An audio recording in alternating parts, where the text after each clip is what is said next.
목사, 작은아버지 양치호 목사를 따라 3대째 목회를 이어가는 양진호 목사입니다. 화면 아래 구독하기 눌러주시면 대단히 감사하겠습니다. 최근 우리가 이제 대통령 선거를 앞두고 이 사람 뽑냐 저 사람 뽑냐 막 그러고 있는데 기본적으로 이건 아셔야 됩니다, 여러분. 에덴 동산의 아담과 하와의 타락 이후에 온 인류는 다 죄인이라는 사실, 그걸 꼭 기억하셔야 돼요. 사람에 대한 기대할 게 없습니다. 근데 그렇다고 해서 포기할 것이냐? 포기하지 않으시고 하나님께서 하나님 말씀을 증거하는 주의 종들을 보내셨거든요. 그러면 주의 종이라고 다 주의 종이냐? 구약 시대를 보면 그 참된 선지자들은 하나님 뜻을 그대로 전하죠. 핍박당하고 고난당해도 권력이 우상 숭배하고 주술에 빠지고 점치고 이러면 막 거기에서 저항하고 그 야단을 치잖아요. 그 참된 선지자가 있는 반면에 어용 제사장 그리고 거짓 선지자들이 판쳤죠. 이걸 구별을 해야 됩니다. 자, 그래서 이제 그렇게 보고 대통령 선거를 보면 아주 간단해요. 그 불쌍한 죄인들 사회에서 그나마 이 성경의 정신이 많이 깃들어 있는 대한민국 헌법에 그 헌법 사항을 잘 준수해 줄 사람, 막 지 마음대로 그냥 법을 그냥 막 적용하는. 근데 이게 보니까 머리 좋은 사람들이 그러더만, 최고의 학벌가진 사람들이 한번 권력을 잡아봤잖아요, 지난번에. 야, 아주 그냥 형편없어. 그러니까 내가 볼 때는 실력보다 중요한 게 인성이야. 인성, 사람 됨됨이. 자, 아무튼 그래서 구약 시대 때의 전투 있단 말이에요. 구약. 그 다음에 신약 시대로 오면 예수 그리스도의 그 강림이 있어요. 그리고 구약 시대 때는 우리가 보통 율법이라고 합니다. 그죠? 그리고 신약 시대 때는 보통 복음이라고 합니다. 근데 이렇게 꼭 볼 수도 없는 게 구약 시대 안에도요, 그 율법 같은 그 행위언약 같은 창세기 2장 17절이 있는 반면에 창세기 2장 17절 율법 같은 게 있는 반면에 창세기 3장 16절 같은 그 복음이 또 들어있단 말이죠. 은혜의 복음. 이제 이런 것이 차이가 있단 말이에요. 그러니까 예컨대 이제 창세기 이제 3장 보면은 여러분 이걸 꼭 이제 미리 아셔야 됩니다. 창세기 3장. 자, 왜 이걸 꼭 아셔야 되냐면은 자, 이제 선악과를 따먹고 이제 하나님께서 그들에게 이제 저주를 내리시지만 이 사람들에게는 또 피할 수 있는 길을 내주세요. 이게 이제 창세기 3장 쓰자 말하네. 15절. 자, 그러니까 선악을 알게 된다면 실 따먹는 정력 죽으리라. 행위언약이죠. 근데 바로 따먹고 멸망당해야 되는데 하나님께서 이 행위언약을 은혜언약으로 치환시키죠. 여자의 후손이 그 뱀의 머리를 내리칠 것이요 뱀의 후손이 그 발 뒤꿈치를 물으리라. 자, 그런데 이거를 이 구약과 신약에 대한 대비를 잘 보여주는 게 이 창세기 17장입니다. 자, 여기서부터 이제 하나씩 봅시다. 자, 이제 이거를 예수의 변화산 사건이라고 하는데, 변화산 사건. 자, 이제 봅시다.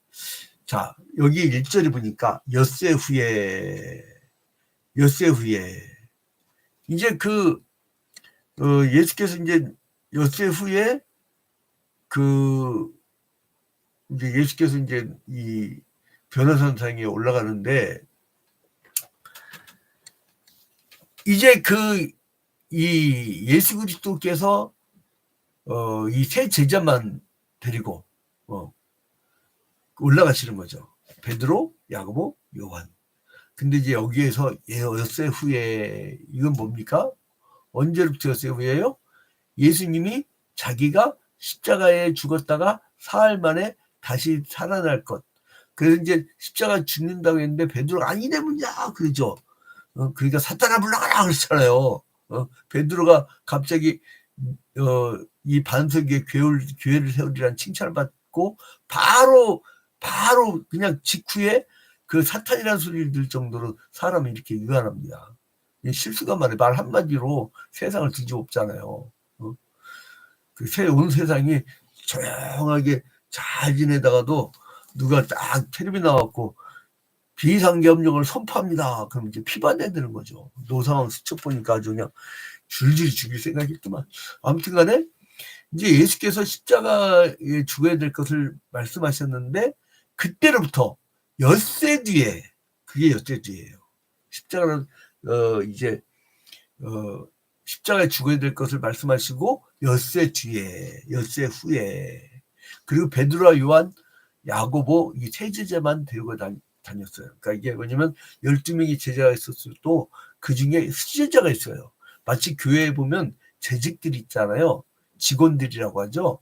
그 직원들이 뭐 예를 들어서 집사, 권사 이렇게 있지만 그 장로들하고 목사는 당회라고 이렇게 따로 보이잖아요. 그러니까 뭐냐 12명이 제자들이 있을 때 3명의 당회원을 데리고 다니신 거예요. 그게 베드로, 야고보, 요한. 이 사람들만 데리고 이제 산에 올라갔는데 예수께서 자신의 거룩하고 영광 있는 모습을 세 제자에게 보여주셨어요. 이거 뭐냐면 하나님의 교회를 그 예수께서 승천하신 이후에 하나님의 교회를 이끌어갈 기둥이 될 사람들, 이 세 사람만 데리고 올라가신 것이죠. 자, 그래서 2절에 보니까 그들 앞에서 변형돼서 그들이 해같이 빛나며 옷이 빛과 같이 휘어졌더라. 변형이 됐어요. 예수는 사람으로 오셨잖아요. 하나님이신 분이 사람이 됐단 말이에요. 그걸 그리스도의 이성이라고 하는데 그리스도의 신성과 인성. 근데 이제 변형이 됐어요. 뭐처럼? 그게 뭐냐면 신성화되는 거예요. 그 얼굴이 해같이 빛나며 옷이 빛과 같이 휘어졌더라. 근데 여기서 갑자기 그때 모세와 엘리야가 예수와 더불어 말한 것이 그들에게 보이거든. 여기서 갑자기 소환이 돼요. 누가 소환이 돼요? 이 구약의 모세와 엘리야. 자, 그러면 이 모세와 엘리야라는 사람이 등장은 뭐를 상징합니까? 이 모세는 율법을 이야기하죠. 율법. 그죠? 율법을 받았잖아요. 엘리야는 선지자의 대표지 않습니까? 대표적인 선지자잖아요. 그래서 모세와 엘리야가 나타났다는 건 뭐냐면 구약 시대에 그 온 메시아 대망 사상의 것을 실현시키는. 그러니까 앞장에도 우리가 뭘 봤어요? 그 마태복음 16장에서 베드로가 예수는 그리스도시요 살아계신 하나님의 아들이라고 고백한 것을 우리는 봤었잖아요. 그 고백한 것이 사실이라는 것을 주님께 보여주신 거예요. 그래서 이제 이 베드로는 그 변화산상에서 예수를 보는데, 자, 이거를 우리가 이해를 하려면요. 구약을 그림자로 봐야 됩니다. 그림자. 그리고 신약을 실체라고 봤을 때 예수 그리스도는 실체란 말이죠. 예수 그리스도는 실체. 그러면 구약 시대는 그림자요, 이 예표인데 그 예고편이죠. 그런데 이제 여기서 하나님과 만났다는 거 보면 이거는 좀 이따가도 보겠지만 하나님이 사랑하는 아들이라고 말씀하시잖아요. 직접 음성을 들었잖아요. 그건 신적인 절미예요. 자, 근데 여기서 보니까 우리가 아까 1절에 봤을 때 엿새 후에 이것을 보니까요. 여러분 보세요. 출애굽기 24장 15절. 출애굽기 24장 15절에 보니까 출애굽기 24장 15절 이하. 모세가 산에 오름에 구름이 산을 가리며 여호와의 영광이 시내산 위에 머무르고 구름이 며칠 동안? 엿새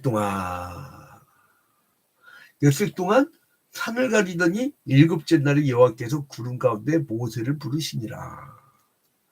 그래서 이제 이 모세가 뭘 보냐면 17절에 눈에 맹렬한 불 같은 것이 보았고, 그리고 40일 40야를 산에서 하나님과 함께 했었죠. 그러니까 이거는 뭐냐면 이 예수 그리스도의 변화산 사건을 미리 그림자와 예표로 이때 그 시내산에서 보여준 것이죠. 시내산 변화산. 이 변화산 정확한 지금 모르겠어요. 뭐 다볼산 같기도 하고 이제 정확한 지금 모르겠어요. 아무튼. 근데 여기서 산에 이렇게 온다는 거죠. 근데 여기서 보니까 2절이 보니까 그들 앞에 변형돼서 얼굴이 해같이 빛나며 옷이 빛같이 휘어졌더라. 그러니까 완전히 변형이 된 거죠. 그러면서 그러니까 새로운 모습의 것을 보여주시면서 모세와 엘리야가 소환이 된 거예요. 여러분, 이건 뭐는 의미합니까? 율법과 선지자서, 구약성경 전체를 얘기하는 거죠. 그죠? 구약성경 전체를 얘기하는 거예요. 그러니까 구약은 또 뭘 기다렸어요? 오실 메시아. 그분이 바로 예수라는 사실을 보여준 거예요. 그러면 이제 이러한 선지자가 바로 그 세례 요한이 예수 그리스도의 길을 예표했잖아요. 세례 요한.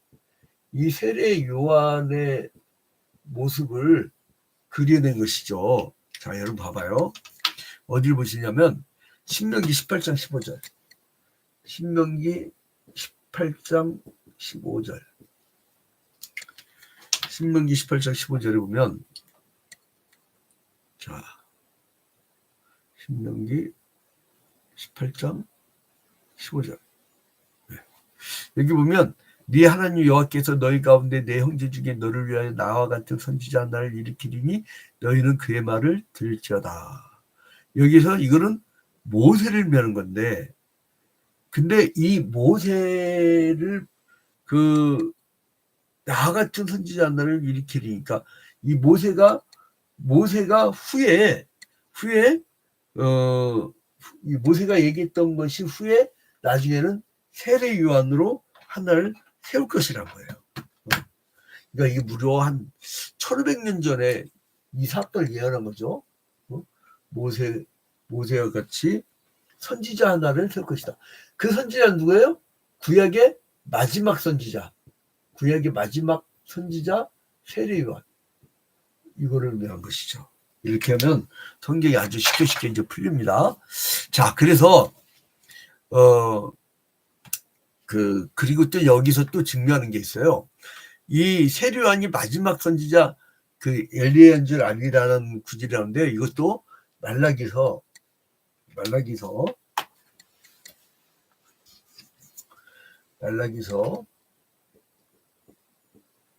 그 4장 5절 이하, 말라기서 4장 5절 이하 봅시다. 말라기서 4장 5절 이하. 자, 보라, 여호와의 크고 두려운 날이 이르기 전에 내가 선지자 엘리야를 너에게 보내리니. 아니, 이때 말라기서는요, 구약의 끝부분이잖아요. 예수 탄생 400년 전 그 전지잖아요. 근데 이 말라기가 선지자 엘리야를 보내리. 그러니까 자기보다 500년 전이잖아요. 그러니까 전에 사람. 근데 말라기서에서 뭐라고 그래요? 보라, 여호와의 크고 두려운 날이 이르기 전에. 그러니까 예수 그리스도의 초림과 재림이 오기 전에 내가 선지자 엘리야를 소환시키는 거예요. 그래서 이제 그 선지자 엘리야를 너에게 보내리라 할 때 마지막 선지자 세례 요한을 보내는 거예요. 그러니까 하나님은요, 보니까 모든 선지자 있죠.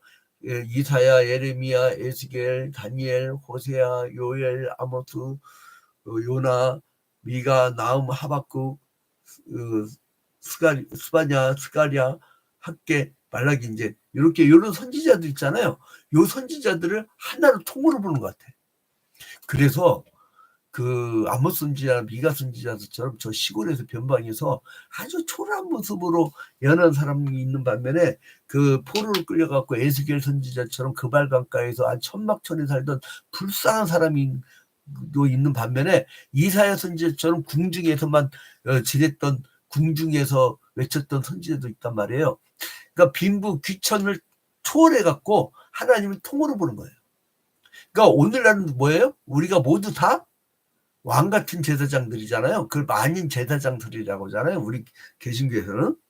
그래서 이제 이 선지자, 그러니까 그 말라기보다 먼저 있었던 엘리야를 너에게 보낼 것이다 이거예요. 말라기 4장 5절 말씀이. 그 다음에 6절로 가면 그가 아버지의 마음을 자녀에게로 돌이키게 하고 자녀들의 마음을 그들의 아버지에게로 돌이키게 하리라. 돌이키지 아니하면 두렵건대 내가 와서 저주로 그 땅을 칠까 하노라 하시니라. 자, 이 사람은 뭐를 내친다고요? 돌이키게 하는 거. 회개케 하는 거예요. 회개케 하는 거. 자, 그래서 예수님께서 신성의 영광을 막 변화산상에서 보여주잖아요. 근데 이제 이 사람들이 인간적 생각에 또 빠져, 제자들이. 그러니까 예수가 이 땅에서 영광 가운데 계실 분이 아니라는 사실을 깨닫다 잊고 까먹고 나서 예수가 변화산에서 영광을 입은 채로 그대로 계실 것을 간청을 해요. 그래서 이제 자기들이 거기에다가 이 천막을 쳐갖고 그냥 거기서 주구장창 살자는 거예요. 근데 이제 그리스도의 영광에 동참하면서 안니할 것을 꿈꾸는 거죠. 여러분, 우리 기독교는요, 어떤 기복신앙처럼 안정되고 안락하고 그런 게 아니에요. 역동적이에요. 왜냐하면 우리 이 땅에 왜 왔죠? 악마의 세력, 마귀의 세력, 죄의 세력과 싸우러 온 거예요. 우리는. 주님께서 평화를 주러 온 줄 아니야. 내가 검을 주러 왔다고 했잖아요. 검을 주러. 검이란 것은 뭐 여기저기서 막 잔류애구들의 후손들이 막 그냥 지하철 같은 데 막 칼질하잖아요. 막 일본도 갖고 나와서 죽이고. 근데 이 경찰들이 조사했을 때 왜 걔네들 집 압수수색하게 했을 때 그 집 벽에 우길기 달리고 그다음에 일제시대 때 그 잔인한 일본 장군 그림이 있던 뭐 그런 걸 왜 발표 안 해? 그 경찰 직무유기입니다. 육하원칙이 떨어져야 돼. 육하원칙. 언제 어디서 누가 왜 무엇을 했는가. 왜가 왜 빠져. 범행 동기가 나와야지. 막 칼질해버린단 말이에요. 그게 무서운 거예요, 여러분. 그 일본 무당 이 후손들이 또 나타나가지고 막 몇 년 동안 그러더니 내가 뭐 굳이 뭐 한덕수의 분이라고 얘기는 할 수 없지만은 또 전쟁이가 또 끼고 나 이 나라 여러분 우리 다 미스바로 올라가 다 회개기도 합시다. 누가 회개했던지 아세요, 여러분? 그들을 지지하고 있는 우리 기독교 극우 지도자들 다 모여 미드바로 가서 기도하자고 회개하자고. 우리 민족이 우상숭배 계속했다가요 정말 쫄딱 망합니다. 하나님이 가만 안 놔둬요. 일본 귀신한테 잘 사는데 보라니까 역사가 지나고 보라니까요. 아수르 바벨론 헬라 왕국 그다음에 이 페르시아 로마까지 다 멸망당하잖아요. 그거 얼마 못 갑니다. 자, 아무튼 그래서 예수의 영광이 동참해서 안니할 걸 꿈꿨는데 예수께서는 역동적인 걸 원한 거예요. 예수 뜻은 뭐냐? 인류를 위해서 죽고 십자가를 짓는데 내가 고난을 받는데 니들 또 나를 따르건 니들 또 십자가 지라는 거예요. 십자가 지라는 교회는 안 모여. 왜냐면 부담되니까. 십자가가 없는 교회가 참 좋은 교회예요. 왜냐면 편하니까. 부담 안 주니까. 얼마나 안락합니까 그냥. 근데 참 좋았던 게 우리나라 초대교회하고 60년대 70년대 우리 목회자들 그 어려운 복음 환경에서 복음을 지으려면 동네에서 왕따 당하고 그러던 시절 그렇게 열심히 부어. 그게 역동성이 있어야 돼요. 오늘 여러분 역동적이 됩니다. 지금 청년 대학생들이 복음화율이 4%예요. 미 전도 종족의 기준이 몇 %인 줄 알아요? 4%예요. 우리나라는 미 전도 종족이에요. 젊은이들은. 내가 그래서 선교사나 먼저 우리나라 국내 선교사들 좀 보내라고 그랬어요. 오시겠으면. 자, 아무튼 그래서 예수께서 변호사상에서 자기 신을 제자들에게 보여주시고 세 명의 제자들에게 보여주시고 자기가 죽으실 것과 부활하실 것을 예언하시면서 참된 역동적 상황을 보여줬어요. 그런데 산에서 내려갔어요. 근데 내려갔는데 사람들이 와요. 사람들이 와갖고 뭐냐면 예수님의 제자들이요. 내 아들 간질병을 해서 기초했는데 안 낫네요. 그런 거예요. 예수님 화가 난 거야. 여기 이제 여러분 말씀 막 요약에 넘어갑니다. 많은 내용을 전해야 되니까. 근데 이제 여기서 보니까 아들이 간질병을 고치지 못한다 하니까 이 병을 고치지 못했던 제자들은 예수와 함께 하늘 올라가지 않고 그 이 마을에 남았던 제자들이에요. 그 3명, 베드로, 야고보, 요한 이 3 제자가 아니고 나머지 제자들이죠. 근데 그 제자들도 예수의 능력을 매일 받잖아요. 근데 병을 고치지 못하는 그 제자들 보고 꾸짖었어요. 그 믿음이 없다는 거예요. 믿음이. 저도 이제 신기하게 내가 이제 가끔 집에 와서 우리 아들 혼나는데 이 암 환자든 중환자든 이렇게 기도해주고 오면은 그 사람 나와버렸네. 근데 이게 왜 나왔지? 당신 목사야? 그래요. 나도 근데 신기한 거야. 근데 왜 가만 보니까요. 하나님께 부탁을 하고 내가 하는 게 아니고 성령이 한다는 걸 느꼈어. 성령이 한다는 걸. 그러니까 이런 이사와 표적들은 예수 그리스도의 영, 예수 그리스도의 영의 능력을 힘입으면 된다는 거예요. 그러니까 여러분 믿고 맡기고 하세요. 믿음이 있어야 돼요. 그래서 이 제자들이 그리스도의 능력을 행하지 못한 것은 믿음이 없었기 때문에 그렇다는 거예요. 제자들이 믿음을 갖지 못한 이유는 뭐냐? 아직도 육체를 섬기는 그 패약한 세대에서 떠나지 못했다는 거예요. 예수를 따르면서도 이제는 자기가 그 메시아의 나라가 오면 자기를 장관할까 봐. 그래 오직 있으면 엄마들이 와갖고 부탁도 하잖아요. 그 다음에 이제 갑자기 또 24절이 나옵니다. 24절에서 반절이 오는데 갑자기 이런 얘기가 나와요. 가버나움에 이르러 이제는. 근데 반세계를 받은 자들이 베드로에게 나와 이르되 너희 선생은 반세계를 내지 아니하느냐. 왜 반세기를 낼까요? 유대인들은요, 이때 당시까지 유대인들은 성전이라는 게 있었잖아요. 성전은 이때는 건물이잖아요. 근데 신약시대 때는 성전 예수께서, 그러니까 하나님이 인간의 몸을 입었기 때문에 신약시대의 성전은 사람의 몸의 몸. 그 사람이 성전이에요. 근데 이제 이 건물을 관리해야 되잖아요. 건물은 문제가 생기고 그러잖아요. 그래서 이걸 관리비를 내야 돼. 관리비를 내는데 이 유대인들은 1년에 반세기를 내요. 1년에 반세기를 내요. 자, 1년에 반세기를 낸단 말입니다. 근데 이게 안 하다요. 이렇게 그저 반세기를. 그러면 이게 도대체 얼마인가? 자, 이 반세기라는 것은요. 1세겔로 합시다. 1세겔. 먼저 1세겔 얘기해 주면 1세겔은 이 데나리온이에요. 이 데나리온은 뭐냐? 노동자의 하루품삯이에요. 노동자의 하루품삯. 이게 이제 그 1데나리온이에요. 1데나리온이 노동자의 하루품삯이에요. 그러면 반세겔은 얼마일까요? 1세겔의 반. 1세겔이 2데나리온이니까 반세겔은 바로 노동자의 하루품삯이에요. 1데나리온 되겠죠. 1데나리온. 그러니까 노동자의 하루품삯을 성전 관리비로 냈던 거예요. 그래서 예수께서 가버나움에 이르니까 세리가 성전 관리비를 내죠. 그런 거예요. 그래서 예수께서는 성전은 하나님 것이고 나는 하나님의 아들이니까 예수께서 당신께서는 하나님의 아들이니까 성전 관리비를 내가 낼 필요가 없다. 그러니까 뭐냐면 구약 시대에 대한 딱 마감을 얘기하는 거예요. 건물이 아니고 신이 몸으로 왔기 때문에 이 몸이 성전이다. 그러니까 관리비를 어디에 내야 돼요? 몸에다 내야 돼. 근데 여러분 이때로부터 한 1000년이 지나고 나서요. 중대 로마 가톨릭 교회는요.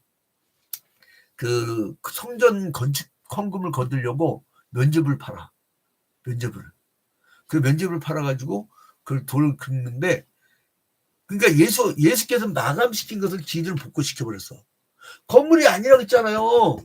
그 성당이 아니야 이제는 예배당이지. 그 뭐냐면 몸의 몸. 그 건물 짓는데 라티푼디움에서 일하던 사람들 막 엄청나게 착취해가지고요. 사람들은 막 엄청나게 가난하게 살았단 말이에요. 농도들. 착취란 거야 착취. 그러니까 뭐냐면 이제는 몸의 몸. 그러니까 사람의 몸을 살찌우는 것이 그게 성전 살찌우는 거예요. 응? 그래서 여러분 기독교 국가들은요. 사도행전 2장 말씀대로 유무상통을 잘합니다. 분별을 잘해요. 자, 아무튼 그래서 이제 더 이상 이 예수 자신은 낼 필요가 없다 이거예요. 성전에 대해서 돈 들이지 마라 이거예요. 재밌는 얘기죠. 이게 신약 시대의 정신인데, 그래서 예수님도 성전을 건축하고 간 적이 없어요. 제자들도 건축하고 간 적이 없어요. 어디 뭐였냐? 나가의 다락방 같은 데서. 무슨 시장이 있겠어요? 뭐가 있겠어요? 누가 그러더라고요. 우리 교회다 이렇게 교복을 무슨 세탁소인 줄 알았어요. 막 이거 쪼쪼 막 그래요. 외형이 참 중요합니다. 멋지게 꾸며야 되는데 얼마 전에 건축업자 하나를 전도했거든요. 지난주에. 다음 주에 나온다고 하는데 이 사람 놀라는 거야. 내가 남은 그 자재 갖고 다 지어드릴까 그러더라고요. 그냥 이거는 누가 허락받아야 됩니다. 박모장으로 허락받아야 됩니다. 내가 그랬었는데 아무튼 사람들이 막 그 외형적인 거를 딱 보더라고요. 그게 갖춰져야 사람이 온다 이거예요. 그러면 이게 성경의 정신과 바라는 거 아니에요? 예수께서 마감시킨 걸 왜 우리가 그거를 다시 되찾냐고. 생명이야. 돈보다 생명이고 건물보다 사람이에요. 이게 구약과 신약의 대전환입니다. 그걸 얘기해 주는 거예요. 예수님께서. 예수는 끊임없이 자기가 메시아 되심과 하나님의 아들 되심을 제자들에게 계속 보여주셨어요. 근데 제자들은 그것을 보고도 온전한 믿음을 갖지 못하니까 경건의 능력을 아직 행사하지 못했어요. 모양은 가졌으나 능력이 없어. 그래서 이제 그리스도를 구주로 영접한 우리는 예수 그리스도의 제자요 왕같은 제사장들이기 때문에, 하나님의 아들들이기 때문에 무엇인지 믿음을 갖고 가면 할 수가 있습니다. 근데 또 엉뚱한 인간들이 있어요. 제가 이 태풍이 몰아치는데 부산 앞바다에서 돛담배 끌고 나가면 그거 살겠어요? 그건 죽는 거지. 그건 뭐냐면 그걸 믿음이라고 하고 객기라고 그래. 객기와 믿음을 구분해야 돼요. 아무튼 그래서 예수께서 이제는 구약의 마감, 신약의 새로운 시대의 그 역사를 여는 것을 보여주신 것입니다. 여러분, 이제는 성령의 능력의 시대입니다. 예수 그리스도의 영, 진리의 영, 성령이 여러분에게 임하셔서 오늘 하루도 놀라운 역사를 펼쳐 나가는 여러분이 되시기를 주님의 이름으로 축원드립니다. 주기도문